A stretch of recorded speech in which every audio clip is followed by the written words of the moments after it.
Other guy, yeah, throw it, there's other guys over. He's a freshman, I guess. He's I don't know how old he is, but. He's 18 years old. Oh. He's a kid. I guess What he school is. is this? Michigan. Bryce Underwood. Oh, I know, yes, yes, that's, I should have known. Yes, yes. 18 I think he is years old, that 18. beard's Oh, when he turns 19. Yeah. I don't think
Alrighty.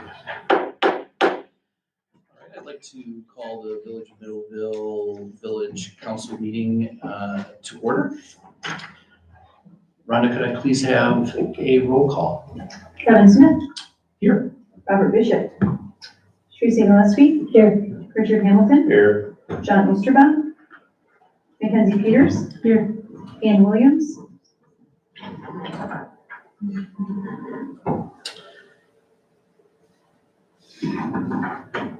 All right, I'd like to make a motion to excuse Mr. Osterbaum and Bishop.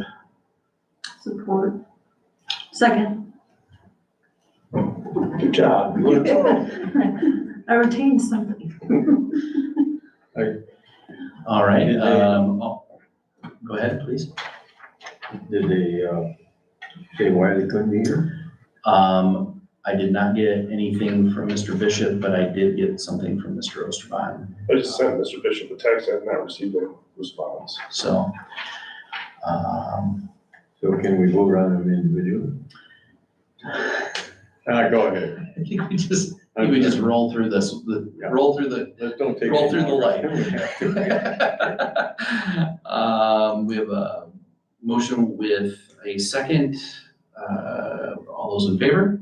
Aye. All those opposed? Motion carries. Please join me for the Pledge of Allegiance. I pledge allegiance to the flag of the United States of America and to the republic for which it stands, one nation, under God, indivisible, with liberty and justice for all. Thank you for that.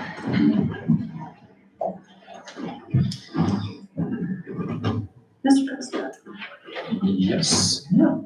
I would like to make a motion to approve the agenda. Second. All right. There's a motion with a second. Any discussion on that? All right. All those in favor? Aye. All those opposed? Motion carries. Mr. President, Yes, sir. I make a motion to approve the consent agenda. All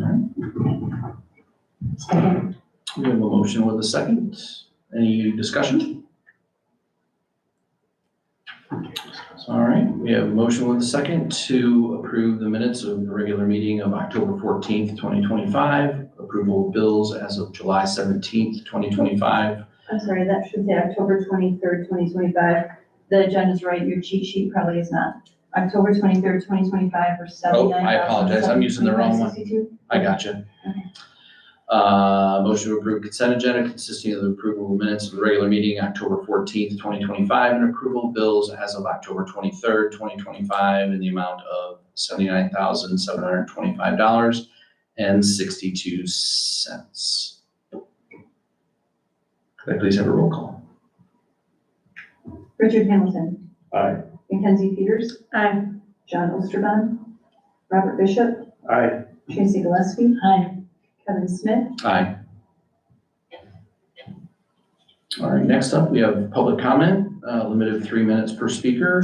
Village of Middleville recognizes the value of public comments and the importance of allowing members of the public to express themselves on issues.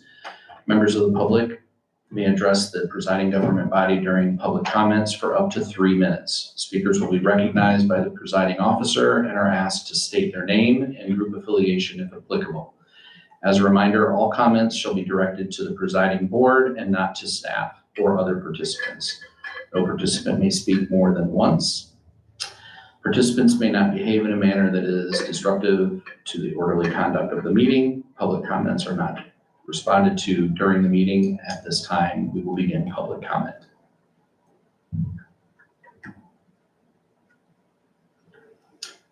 Having none, moving on. Reserve time, looks like we have Veronica with the MERS report, which was quite encouraging. Yeah. It is, thank you for having me. I see up there a limit of 5 minutes per speaker, so I would kindly ask if you could allow just a little bit more. 7 is fine. I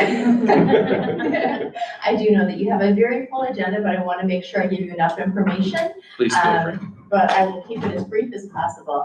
And I know you do have some new members, so I do want to just point out that just as a reminder, DB plans, the benefit that folks earn is defined by the plan, and that benefit is determined at the time that they retire. But Michigan law requires that we fund the plan during their working career, which requires a lot of assumptions because we're not going to know exactly what that retirement benefit is going to be until they actually retire. And so we have to use a lot of assumptions when calculating how much money needs to be contributed to the plan. Now, the plan is funded by employee contributions of 4.5% of payroll, by employer contributions, which vary from year to year, and investment earnings on those contributions. And of course, those investment earnings vary from year to year as well. Each year, we look at a set of assumptions to project what we think the cost or the liability of the plan is going to be. And we consider things that like, at what age are folks going to retire? How long do they think, how long do we project they're going to live? So we can estimate how long we're going to be paying that benefit out. We also have some economic assumptions such as employee wage inflation year over year and the projected investment earnings on the investment of those contributions to the plan. Our assumed rate of return is currently a 6.93. I do want to let you know that I anticipate that next year we will be reducing that assumed rate of return following our dedicated gains policy. MERS current range of reasonable assumptions is between 7.5% and 6.5%. We're at 6.93, and our goal is to gradually reduce that down towards that 6.5%, which is a more reasonable rate. Right now, given current, it's a forward-looking assumption. So looking at what we project investment returns can be, we clearly don't want to assume too much because then the plan would be underfunded. The report that I passed out earlier is your annual actuarial evaluation, and each year we look at your plan, the provisions of your plan, the folks who are enrolled in your plan, and the actual experience of your plan, and compare it to those projections that we had in place from the previous year. We projected that investments return 6.93. What did they actually return? We projected that folks were going to retire at certain ages or live a certain, exactly what is going on with your population. And each year we will look at what we projected was going to happen and what actually happened and adjust for that in this plan. There's almost always going to be an adjustment unless our actuaries get really lucky. Then they should play the lottery. But if there could be a positive difference, that would be an actuarial gain, or a negative difference, that would be an unfunded accrued liability. So liability that was incurred by your plan but hadn't been pre-funded up until that date. So in this report, we're going to look at what we projected, what actually happened, and any difference is going to be amortized out over 15 years. So you're going to see in this report that we have what's called a 15-year amortization. You have 6 different divisions in your plan. 5 of them use that 15-year amortization. One closed division, a former police division, does use a 10-year amortization because it's closed and it's not linked to another division. With that 15-year amortization period, your plan is always going to be projected to be 15 years away from being fully funded if you only pay the minimum contribution amount. Now, as you can tell, you looked at this report, your plan has made some really good progress in your funding, and that has been because the council has voted and passed to pay more than that minimum amount, and that you've also been putting that minimum or that overage, those voluntary additional contributions, into what we call a surplus division, which I'll go to in more detail in this. But using a surplus division is kind of akin towards a mortgage situation and making a payment towards principal. MERS is going to be required to bill you the minimum amount to get your plan fully funded in 15 years. So if your funded level goes up, we're going to bill you slightly less, but you're still going to be billed so that you're fully funded in 15 years. By using the surplus division, you're speeding up that timeline. And it's kind of like, you know, with the mortgage, if you have a $1,000 a month mortgage payment and 1 month you have $1,200, for most folks, their goal, they put $1,200 towards the mortgage, is not for next month's bill to just be $800. Your goal is for that additional $200 to go towards the outstanding principal. Using a surplus division is kind of the pension version of that.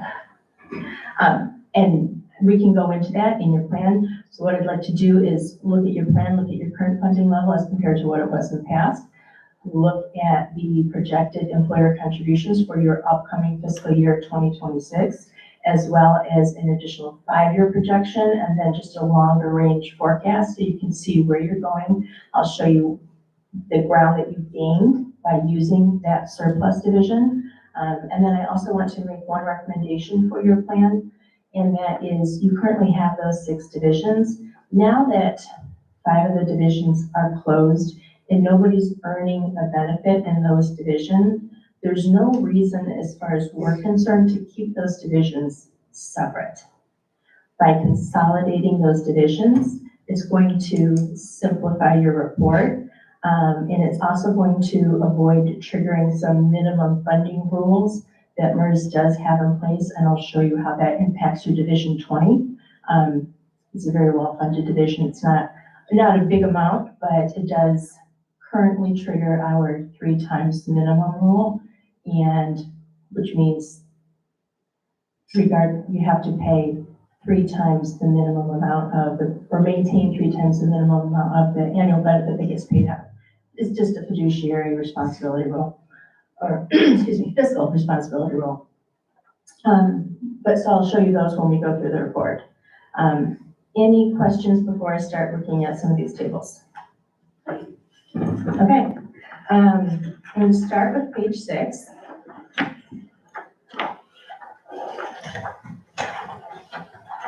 Thank you, Brenda.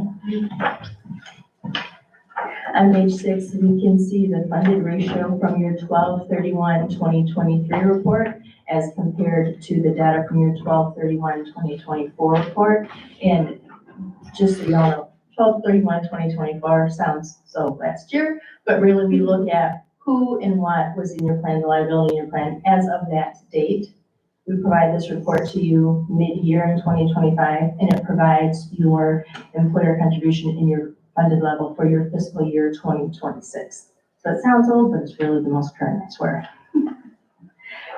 So in 2023, your funded level was 88%. It is currently at 92%. Just for a point of reference, I looked back at the 2023 AAV report. We were at 80% in the 2023 AAV report. So your plan has made some really good progress towards funding in the last couple of years.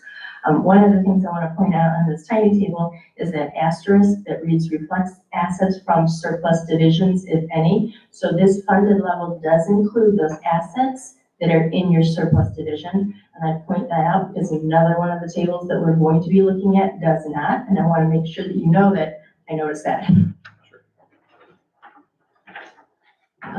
The next page, page 7, breaks down the employer contributions to the plan, as well as the employee contribution rates. You only have active employees in your Division 12 with that 4.5% contribution rate for employees. Looking at the employer contribution rate table, you will see that for that division that you have active employees in as a percent of payroll for your upcoming fiscal year, it's going to be 4.52% for that employer contribution.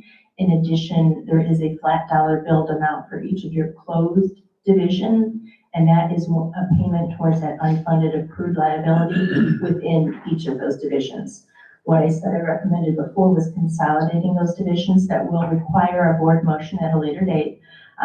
But then you would not see each of these divisions listed independently with different dollar amounts that need to be allocated to each division. It would all be combined. And for a point of clarity, the consolidation would be all closed divisions, not, it wouldn't be just one division, right? It You just- actually could so we have make a just one closed- division.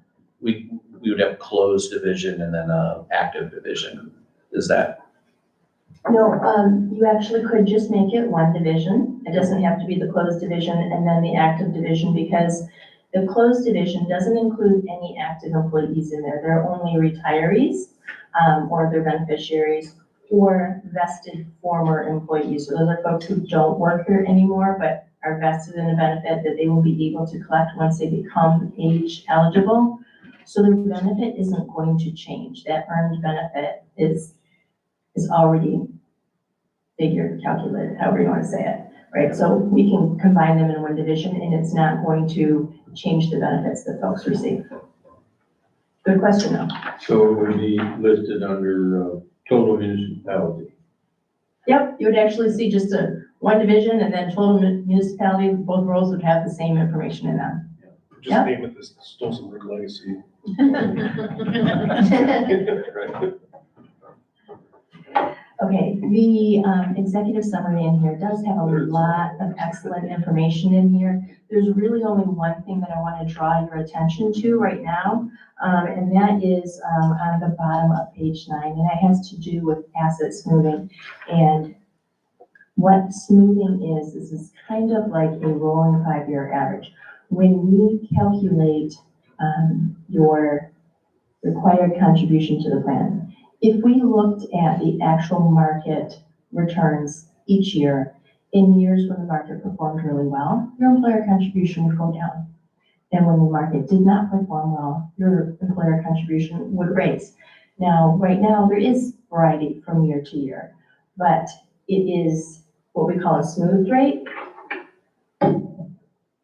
Each year when, in this report, we look at the market returns and we recognize 1/5 of those market returns in this year. And then we're going to recognize 1/5 of the market returns in each of the next 4 years. Then we'll do the same thing the year after that, right? Recognize 1/5 of that year's market returns in this year, and then 1/5 in each of the next 4 years. So instead of your employer contribution really varying a lot from year to year as the investment gains can be higher or lower one year or another, this literally smooths them out and makes it much more predictable and easier to budget for. And so because of that, I think back to 2022. 2022 was one of the worst investment years, well, actually the worst for MERS since 2008. At that time, our assumed rate of return was a positive 7%. The portfolio returned a negative 10.61%. It's more than 17% difference. So your plan only felt 1/5 of that in that year, and the remaining loss was smoothed for 4 more years, as were the gains from the following years. Problem is, okay, now 2022 seems so long ago, but we're still smoothing in those losses from 2022. So it fell to the 2022 AAV, the 2023 report last year, this one, and we will feel them in the next 2. And I'll show you that and what that's going to do to your projected funded level and employer contributions. But in the, page 9, there's a section comments on asset smoothing. There's a link to an excellent video in there that really explains that concept very well. But what I want to point out to you is that bolded sentence in there that which reads, the smoothed or actuarial rate of return for 2024 was 3.79%, while the actual market rate of return was 7.28%. So we exceeded our assumed rate of return in 2024, but because we're still smoothing in those losses from 2022, what's credited to your plan in this year was actually only 3.79, which is of course less than that 6.93 assumption that we were using. And now I'll show you what that does. Look at page 12 in the report, there's a table there. We're just gonna look at the top section in that table because it uses that 6.93 assumed rate of return. So you can see for the valuation year ending 12/31/2024, for your fiscal year beginning January 1, 2026, you can see your actuarial accrued liability of about $2.9 million. the valuation assets set aside to pay for them of just over 2.5 million. And then your funded percentage shows at 87%.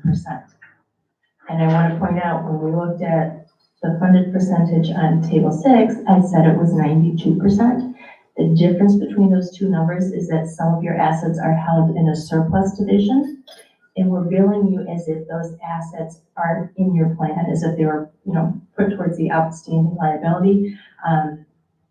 That way we're not reducing what we're billing you, and I'll show you in a minute how that's going to get your plan to 100% funded more quickly than that 15-year amortization period.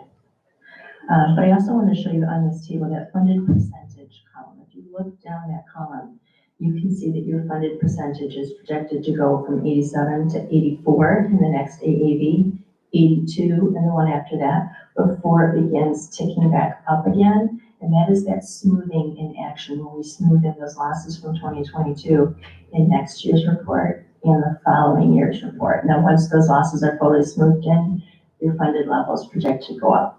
Now, obviously, you have more assets than what these funded levels show, but that pattern is going to be there. If you look at the graph on the next page, the funded percentage graph takes those numbers we were just looking at and projects them out even further. So if you look at the solid blue line, that represents those numbers we were just looking at in those tables. And you can see how that funded level is projected to tick down a little bit before it gradually goes up, and it's projected to be fully funded in 15 years when that amortization period is paid off. But if you look at the dotted blue line above that, that dotted blue line includes those assets in your surplus division. And you can see that that dotted blue line intersects that 100% funded level sooner. Now, that dotted blue line does not assume that you are going to be contributing any additional assets to that surplus division. And so if you opt to do so, you'll improve the trajectory of that line even more. Okay, looking down at the graph below it, the estimated annual employer contribution shows you how you're going to get there. We're still looking at the solid blue line, which uses that 6.93 assumed rate of return. And you can see that your employer contribution is projected to climb over the next couple of years. And then it continues to climb, but not as steeply. That continued climb is going to represent our 3% assumed wage inflation. And then it drops off after the unfunded accrued liability in your plan that is in your plan to date is projected to be fully paid off. But remember, next year we're going to look at it again, and any difference is going to be amortized out over another 15 years. So this graph is always going to kind of have this shape, right? It's always going to show that your plan is going to be projected to be fully funded 15 years from this date, until you end up taking someday those assets from your surplus division and putting them in your plan, and then it will show that the unfunded accrued liability in your plan is being paid down. So I shouldn't say put them in your plan. They're in your plan. They're being invested alongside the rest of your assets, but they're not being allocated to a specific division right now. Any questions on any of that? Okay. The next table just shows for Division 20, our 3 times minimum rule does kick in for that division. And again, it just requires for fiscal responsibility that you have at least 3 times the annual payments going out of that division.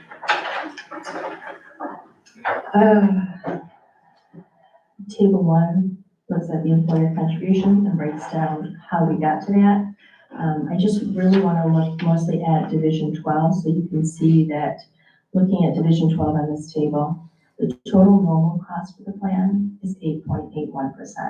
That is the projected cost for all the folks enrolled in your plan as of 12/31/2024 to earn 1 more year of service under the plan, okay? From that, we subtract the employee contribution rate of 4.5%, and we get the employer share of the normal cost of 4.31%. Then there's a payment towards the unfunded accrued liability in the plan, also expressed as a percent of payroll for this open division, to get you to that full employer contribution for that division of 4.52%. Now your closed divisions, we don't We don't show a normal cost because there are no active employees in those divisions. And we don't show contributions as a percent of payroll because there is no payroll for those divisions. So we show it as a flat dollar amount on the bottom half of that graph. Again, if you go forward with consolidating divisions, you're going to see it much more streamlined. Right now, you can see like the second to the last column, the blended ER, which stands for employer rate. If you were to blend, that blends the rate of all but the police division 2, police fire division 2, the contribution rate as a percent of payroll would be 9.08. So kind of similar to that. I don't think blending in that division 2 is going to make that much difference to that, but we could find out what that would be before you moved ahead with consolidating divisions. The cost isn't going to change. It's just accounted for in a much more straightforward way.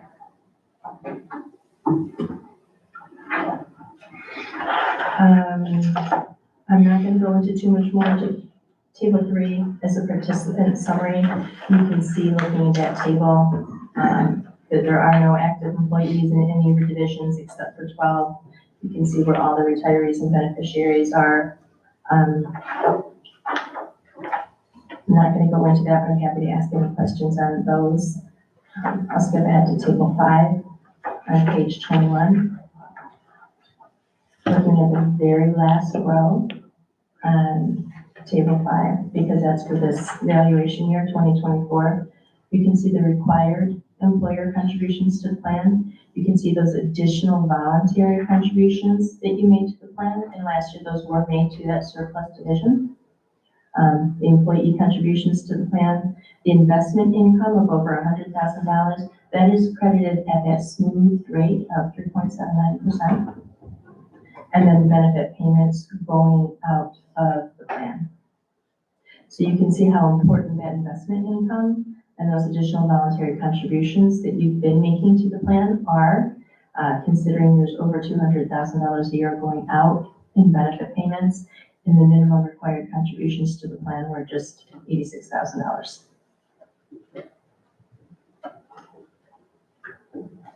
The last thing I want to point out to you is on table 6.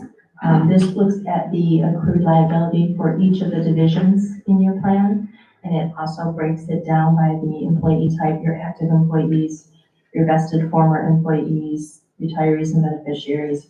Pending refunds, that refers to folks who worked under your plan, left, are no longer employed, but they weren't vested before they left. So as far as your plan is concerned right now, the only liability associated with them in this report is a refund of the employee contributions that they made.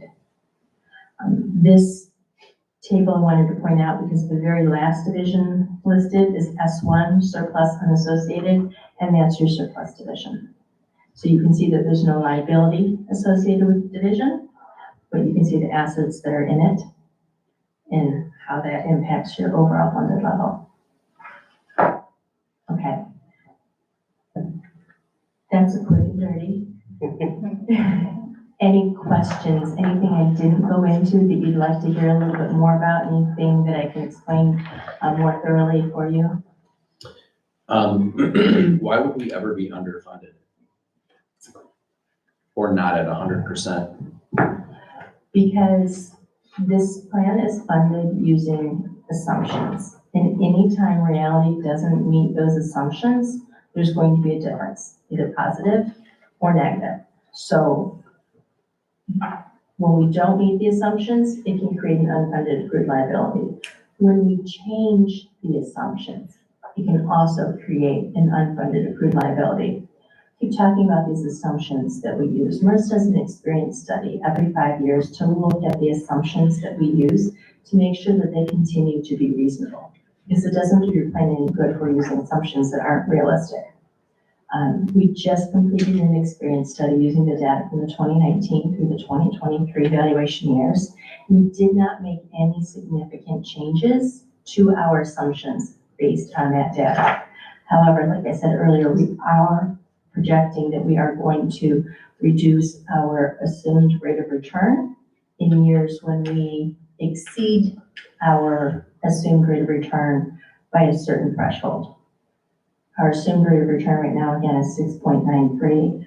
Our investments team just reported a couple of weeks ago at our annual conference that to date we were at about 12%. So, but what we would do in that case, part of that dedicated gains policy then is instead of smoothing forward all of that 12% over the 5 years, what we would do is recognize some of those gains in your plan immediately and smooth forward at least that 6.93 and likely considerably more than that.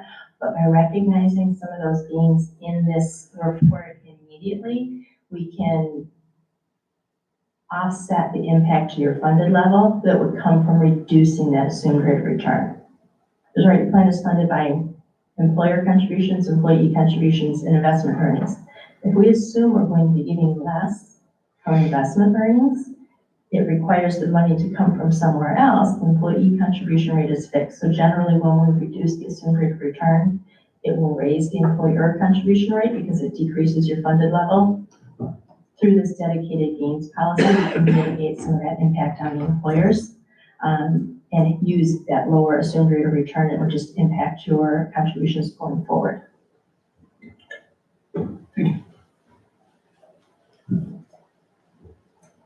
Anything else? Thank you. You're welcome. Thank you for having Thank me. I appreciate your continued interest in keeping an eye on your planning. You're doing an excellent job bringing that funded level up. Appreciate it. We'll continue to do well, won't we? Excellent. Thank you for coming out here today. Absolutely. So, we love this stuff. At least I do.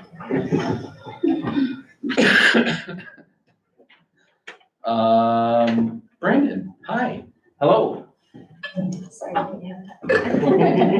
right, I'll try to burn through this. You guys ask me questions if you have them. We'll start with the Paulding Trail Bridges. We're still awaiting the MDOT TAP grant award and the Michigan Trust Fund, Michigan Natural Resources Trust Fund grant award. So we're hoping now that we're into October, November, December, we're going to get those decisions really quick. Railroad Street, we're putting the finishing touches on the plans, mostly with the decorative walks, things like that are part of that. The water permit is in for review, so we're anticipating bidding that next month. Wastewater treatment plant, draft O&M and as-builts are over into George, so I'm communicating with him about that. Everything else seems to be going good based on my conversations with him up at the wastewater plant. Irving Road Phase 2, work is underway. They're tracking a little mud on the beautiful road there in Phase 1. I'll talk about that in a second. But work's proceeding on schedule and as we planned there on the Phase 2 part of that Irving Road project. Well, number 6, Williams & Works said, you guys have hired us to help you with well 6, so that process is underway, getting Eagle on board and going through the steps to do the test well and follow that. So, and then Irving Road Phase 1, that looks beautiful. So we don't need, in my opinion, I hope everyone agrees that restoration looks great, the road looks great, the grass is beautiful, the sidewalks, curb, everything looks really good. So we don't get to say that every single time, but the timing was just right and the weather and the rain and it looks great. So it really does. Have any questions? The water well, when can we start getting a feedback loop from all of this activity? I'm sure there's a dead zone where you're doing what you need to do and Eagle ages out, but when can we start getting more of a feedback loop in terms of actual data? All right, well, I'll talk to Dan about that, about getting you a schedule of what to expect, so you guys are better informed, but it can be quite a process. Probably a year and a half. Something on those lines. But at least it gives us markers, right?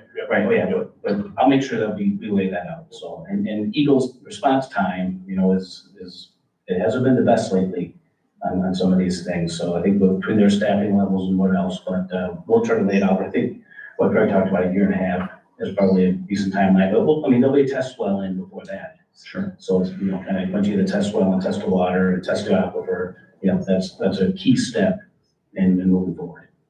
Money and time well spent. Yeah, Thank we're you. moving forward on now. Love it. Any other questions, Brandon? Thanks, buddy. Thank you. Appreciate it. Catherine Gedru will not be here tonight, so we can move on.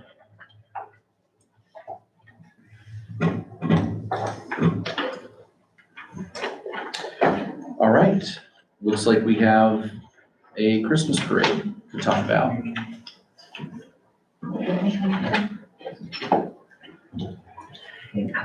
Welcome. Hi. Hi. I'm just part of the DDA, planning committee for the Christmas parade. I think our event permit is in there too. They want to go back to an evening parade. Good idea. Yeah. I was especially impressed with the crayon drawing. Yeah, sorry. Yeah, me too. Had to do it kind of fast. It looks like, it looks like standard route, and provided that we have clearance from the DPW and law enforcement and all that. You do have some comments on there. Sergeant Ware has requested that it turns at Church, not go to Grand Rapids. That's, it's up on the screen. Oh, okay. I think that should be okay. Cause we were just concerned since it's being the winter, going completely to the cemetery, like the standard route. We do have a meeting tomorrow, and I know that, I can't think of her name. Cassie? No, Jody Pratt from the church.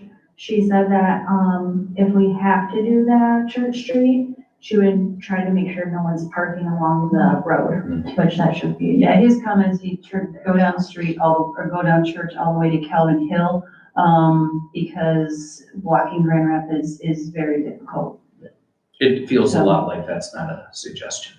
Yeah, exactly. It's not a suggestion. It is not a suggestion, you are correct. Yeah. So I don't think there's a lot of conversation other than to fill Yeah. people in, that that's where it's gonna happen. Yeah, that's fine.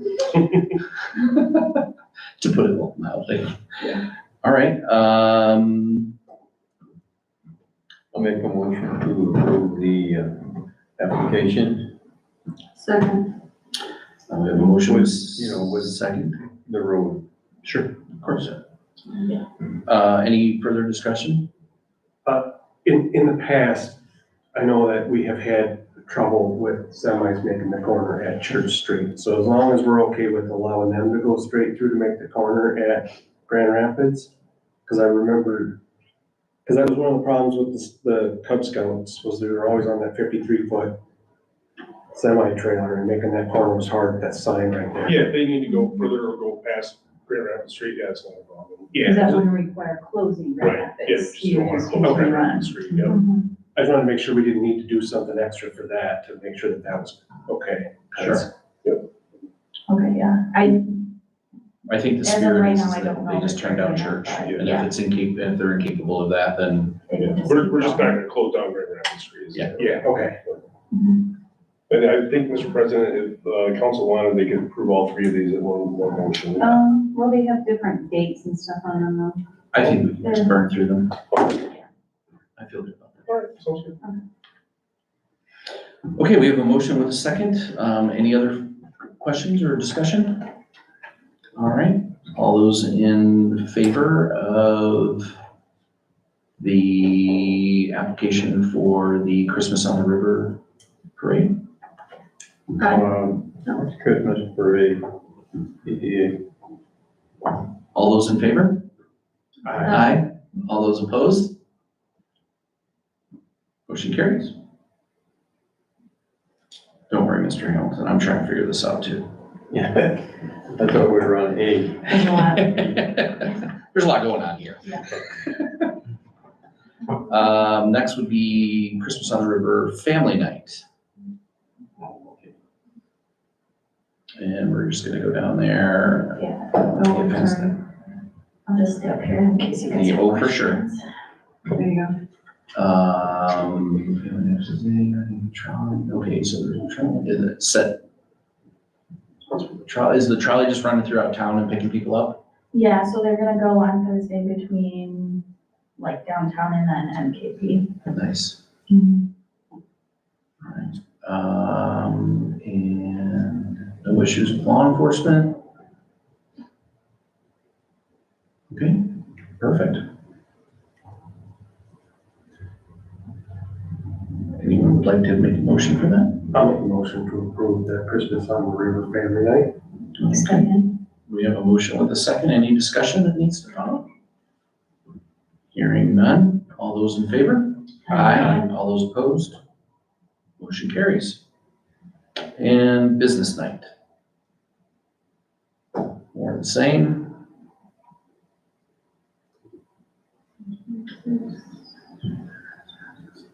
We need a motion. Yeah, let's do it. And that's for Christmas on the River Business Night. to 12/6, yeah. I'll second that. Okay, we have a motion with a second Sorry. for the event permit for Christmas on the River on December 6th. Any other further discussion or questions or anything? All right. All those in favor? Aye. All those opposed? Motion carries. Hey, hooray. Thank you. All right, Mr. Stolzenberg with Consumers Energy Streetlights, getting some LEDs in. Yeah, so this is adding, the Seneca Ridge, development into our scope of streetlights for the village. So you'll see moving forward some additional consumers bills for small streetlights. If council approves this resolution. Mr. President, Yes. I'd like to make a motion to approve resolution 2529, for, Consumer Energy Streetlights. yeah, I was trying to figure it out, to take ownership over the, But you can say it under like it is there, amending the village municipal contract with Consumers Energy adding Seneca Ridge. as stated by Rhonda. Okay, motion to approve resolution 2529, amending the Village of Middleville contract with Consumers Energy, adding Seneca Ridge. Second. I have a motion with a second. Any conversation, discussion, questions? Hearing none, could I have a roll call, please? John Osterbaum, Richard Hamilton. Aye. Robert Bishop, Aye. Tracy Gillespie. Aye. Mackenzie Peters. Aye. Kevin Smith. Aye. And the motion carries. Moving on to Mr. Stolzenberg and his village manager report. You got my report in front of you. If you have any questions, let me know. We are at the next budget workshop. We'll have a more expanded capital improvement plan for you to review, more detailed moving forward. We're adding a lot more items in there that should have been in there for a long time, to be quite honest, but we are making headway into that. And other than that, we had a really good training last Friday. It was for all I could make until my head felt was about to explode anyway, and then I had to leave early, but, You missed my presentation. I did miss Mr. Nettleton's presentation, which I'm sure was the best of all of them. Devastated. But anyway, any questions? No questions? Actually, I do have one. Okay. With NTA not wanting to take that bid for snow removal, will they still honor the quote that they gave us for the lawn mower? Yes, that's coming back at the next meeting. Okay. Mr. Panic put together a better comparison for you, and it'll be better prepared in the next meeting for you. Great, thank you. You're welcome. Thank you for doing that. Of course. Any other questions, concerns? Thank you, Mr. Stolzenberg. Thank you. Mr. Powers. Good evening, council. So the permits have started to slow down, getting towards the end of construction season. Few things, the PSA has been executed for 36 State Street. Planning Commission is going to be doing some elections, with officers due to transitions.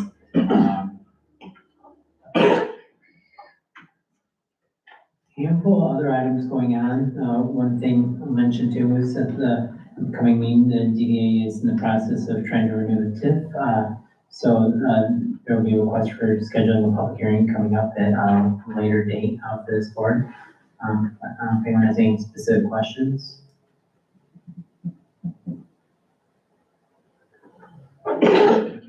Oh, thank you. Mr. Pergler. Welcome. Good evening. September 15th or September 1 to October 15th. Weeds and grass, believe it or not, but, it's kind of going away right at the moment. It'll show back up in the spring. Issues, a little bit of parking on the sidewalk, but not, I didn't find it.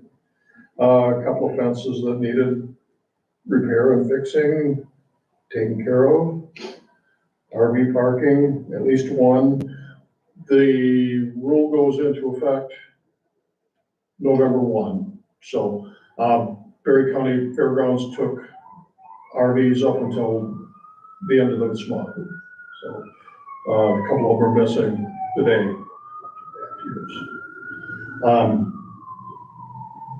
Trash and junk, letters, visits, tags, we're waiting for results. Signs, various signs, no permit, gave them the application and still waiting on that. One was flashing, big flashy lights, and that's been fixed. Private property, I'm sitting in private property, they complained, so I took it. Banner flags, couple items,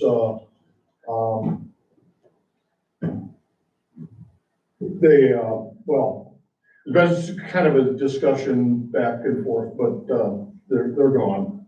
So, kind of question was, to me, was how do we advertise? What's a better way to advertise than those flags? But they're gone, so that's been taken care of. Wireframe signs, they're pulled, removed, whatever. There was one RV today that I got a complaint on, and knock, knock, knock, they're taking it from the front yard to the backyard in the next day or so. So that's, I think that's the one that we were talking about.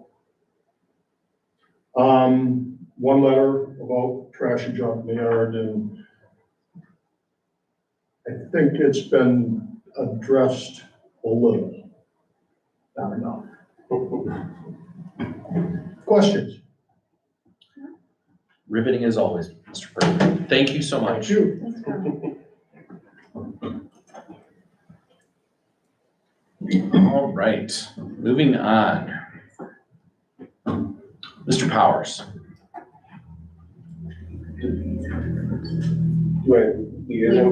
Oh, liaison reports. My apologies. I'm so excited that we're moving so quickly this evening. I did my part. I accidentally put a check next to that already. Are there any liaison, are there any liaison reports that I'm unaware of?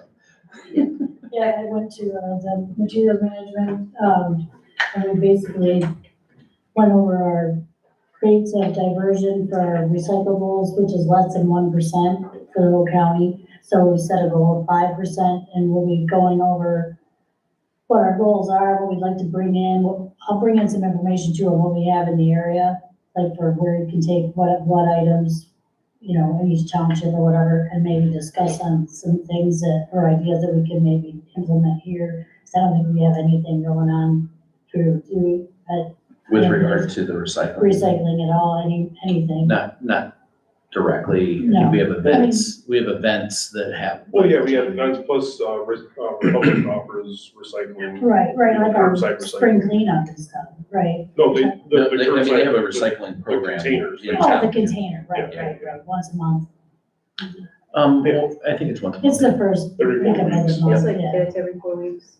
But we'll have some more information as far as like food and compost for like our leaves or yard waste or stuff like that. Maybe we can discuss some ideas. for How about that. some electronics? Like, do you, Well, the reason I picked the compost, basically, I mean, everybody comes up with their own, goals, but is because of the effects in the landfills with the gas that it causes, because there's not enough oxygen in there to turn it into compost or make it go back to the earth that, that we want it to go back to, because it's all packed in the landfill. So I'll have more information on it the next meeting we have. love that. I think, just from a electronics perspective, people are throwing that stuff out all the time. And speaking of not going back to the earth, I mean, it's rare earth, heavy metals, Right. things that are like radically toxic. Right. And shouldn't be in a landfill. They definitely should be. I mean, it's of strategic interest that we recycle electronic equipment. So like, is that a topic that you guys We think have about? places all throughout the county that accept different items, Yeah. and I'll bring a list of it. I mean, you can go to Bear County Recycles, and they have the links you can click on for each item that whoever takes cardboard, electronics, or glass, or plastic, or whatever it is. But I know Yankee Springs has bins that they accept recycling, but, I mean, we don't have anything really close by that's convenient for anybody local, I don't think, unless they're already going out that way. You know, I mean, it's not too far to go to Yankee Springs at all, but, it makes a big difference if somebody's gotta take their trash out there, you know, when they're for sure. separating it out. I think and I think you're spot on with the compost too, so, but I think electronics, if we had just like a persistent place for people to dump that stuff, I think we would be fairly shocked as to how frequent Well, that we do gets. the household hazardous waste, and we take the electronics twice a year for that, but I mean, yeah. Yeah, I otherwise think it just Daniels piles takes up. them too. You had panels, yeah, for sure. they do. And there's like, I mean, there's a jillion places, there's like 3 or 4 places in downtown that take it, but I think if we just made it like local and simple, and I think it would be a great service, but I have like 18 phones in my room that aren't any good, that I don't wanna throw them away. to that point, right? I'm sure everybody has that kind of stuff. Yeah, that's good So, stuff. yep. That's a good idea. Love it. Thank you. Anything else? Mhm. All right. Anyone else? I have some for the TAPRC. So we finalized our draft for the rec plan renewal. We're obligated to hold a public hearing. Each entity is obligated to hold a public hearing, so Craig has those details. I think you already emailed the council. Yeah, the December meeting, I think it's Yeah, gonna be on. December, Yep. yep, so, but we drafted it based on community input, so hopefully there won't be a whole lot of pushback on that, but, yeah, we're excited to get that done for the year, and, we didn't meet with the library last month, so, I don't think, we're not meeting this month, so, I'll get back to you on that, actually. Yeah, but last I knew we weren't meeting this month, so that's all I got. Excellent. Mhm. There's no unfinished business, by the way. Moving on to new business, planning commission appointment. Mr. Powers, welcome back. Thank you. So the recommendation before you is to move to approve the appointment of Stephen Baldry to the Planning Commission to fill the remainder of an unexpired term, which will expire April 30th of 2028. If any questions, comments, concerns, I'm more than happy to, give details.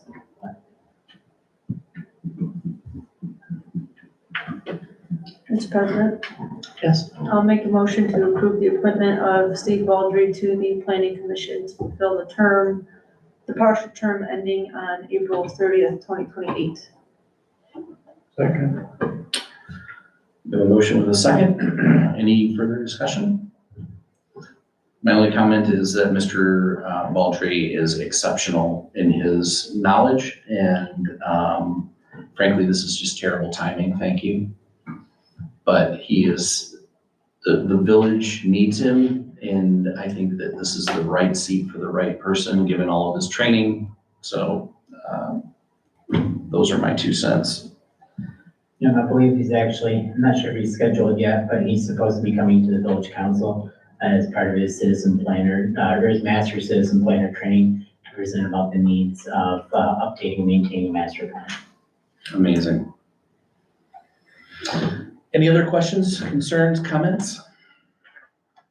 All right, all those in favor of appointing Mr. Baldry to the Planning Commission to fill the remainder of an unexpired term, which will expire April 30th, 2028. All those in favor? Aye. All those opposed? Motion carries. Thank you. Congratulations, Mr. Baldry.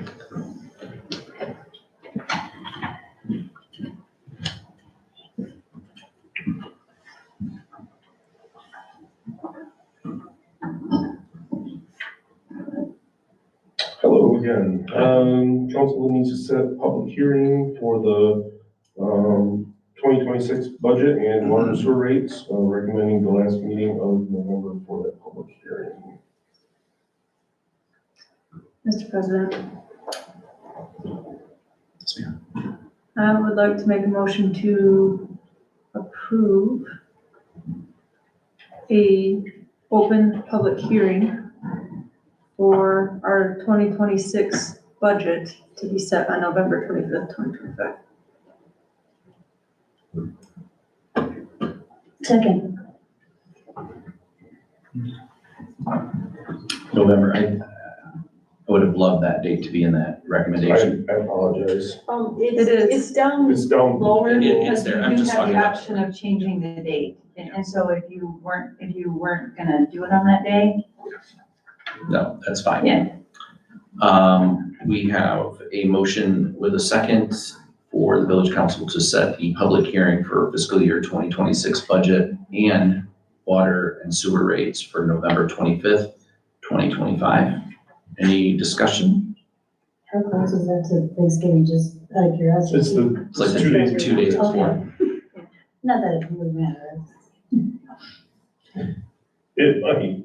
It's interrupted mine. I mean, public meeting, you know? All right, any other questions, concerns? All right. All those in favor? Aye. All those opposed? Motion carries. Thank you. Welcome. Next up, shortly after, it was actually the morning after our most recent meeting, Mr. Smith and I received a letter from Ann Williams tendering her resignation from the council immediately. So with that, we'll need a motion to accept that, and then we'll need a process to fill her seat. So we can talk about the process after the acceptance of the resignation, if you want to do it that way. Mr. President, make Yes. a motion to approve, Ms. Williams' resignation. Second. Oh, Teresa, yeah. I think you got that. Yeah, whatever. All right, we have a motion and a second, and to accept Ann Williams' resignation from village council effective immediately and declare the office of village trustee vacant to be filled by appointment of the village council.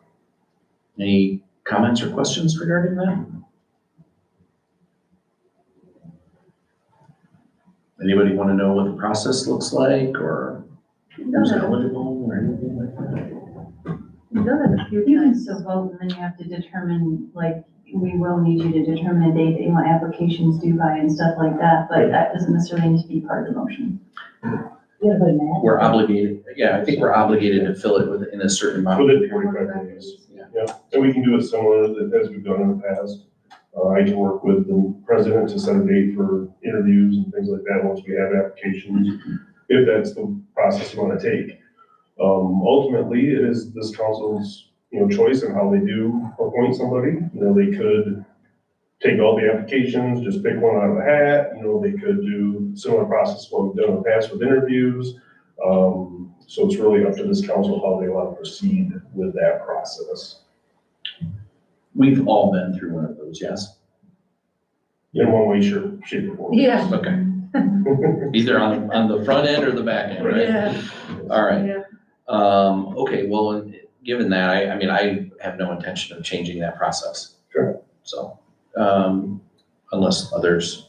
I'll work with the president to set some dates, and we'll get it advertised, and probably, want to receive applications within 2 weeks, and then, set interviews after that.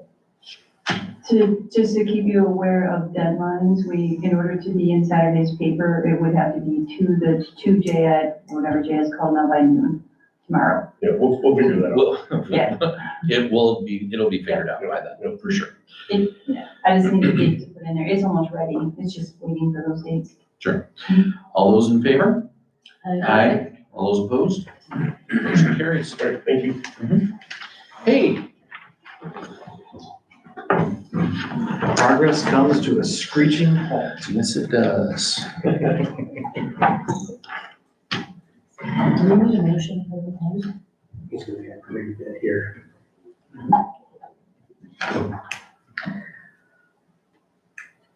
All right.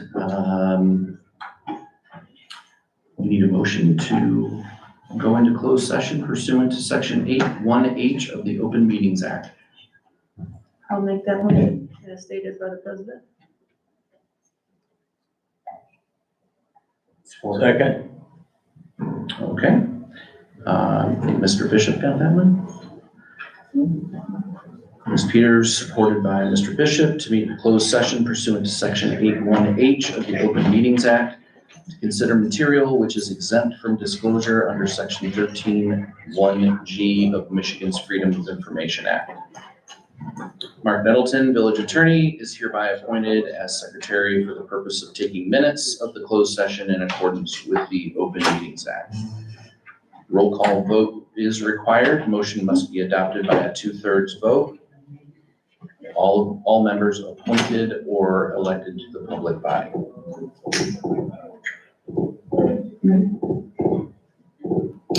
So could I please have a roll call for that?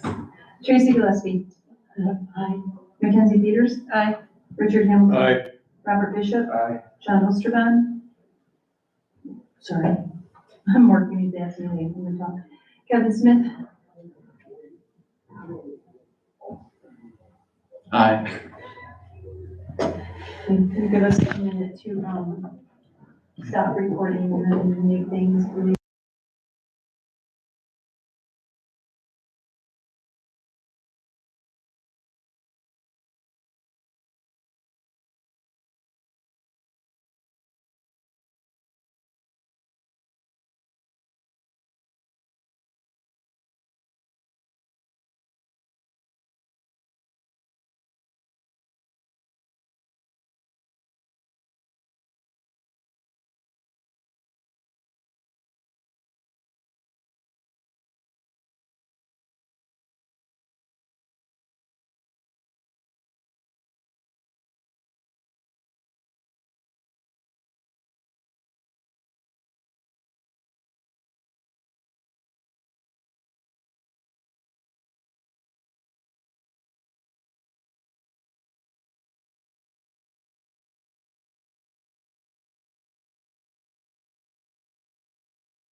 Should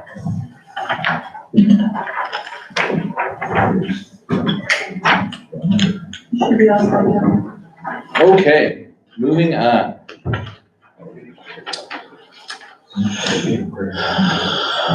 In your packet, that was, I'm sure, riveting reading. We had boards and commissions draft minutes for the LDFA meeting as of October 21st. Informational items and correspondence, which is the DDA revenue and expenditures report. We are now opening to the floor for public comment. Seeing none. Are you gonna make me read that statement, like? No.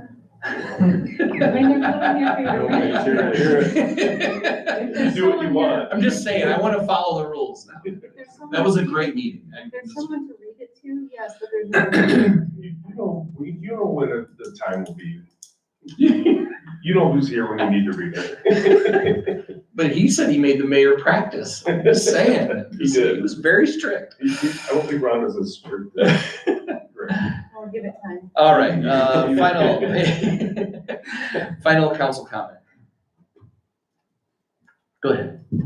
I just think that maybe, on a totally different note, that in light of next year's election, we may be facing some more severe funding cuts if they affect any tax revenues, and maybe we should start playing around with some ideas to come up with different sources of revenue for the village, such as consumption taxes, or just, kind of spitball some ideas around, because we might be losing some revenues. I mean, Axma tax. Yep. If it's on the ballot, it's very real. I mean, that's a lot of money we'd be losing, so we should come up with some ideas well beforehand, I would think, just in case, or even, I'm sure Good they'll allow us a transitional period to, I think it's within 60 days. So, I mean, they are giving us time to prepare by putting it out there, letting us know that it's, gonna be voted on, but I mean, I just think it's a good idea. Bringing in revenue is always good. Better than not, I guess. Just something to start thinking about. I'm done.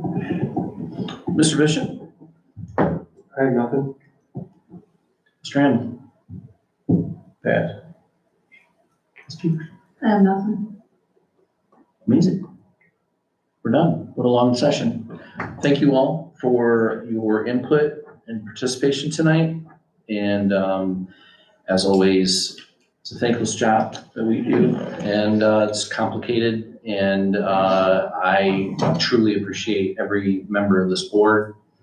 I think that we have a lot of work to do, and I am a big fan of trying to stave off as many distractions as possible. We have a water well that needs to get discovered and drilled, and we have a potential water concern in this village that we need to address, and the sooner we get to that, the better.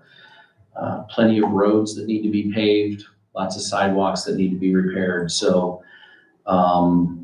I appreciate the depth and breadth of our discussions and serving our constituents. But as part of our charter, we really do need to pay attention to what our primary goals are on this board. And I think that my biggest goal personally is that we continue to focus on forward momentum in that regard, and solve some serious problems that we have in the village. And try not to allow some of these distractions to use up so much of our time. That said, Mr. President, I apologize deeply. I have one thing to add. Yeah. Speaking of paving, the Dillonville, the repaving of Missy Ridge will not take place this fall. We're moving it to the spring due to weather concerns and timing with the contractor. They're gonna hold the price the same as what you approved already. Oh, good. But it's gonna move to the spring instead, so. Good. Mr. President, Yes. I'd like to make a motion to adjourn. Second. All those in favor? Aye. All those opposed? Motion carries.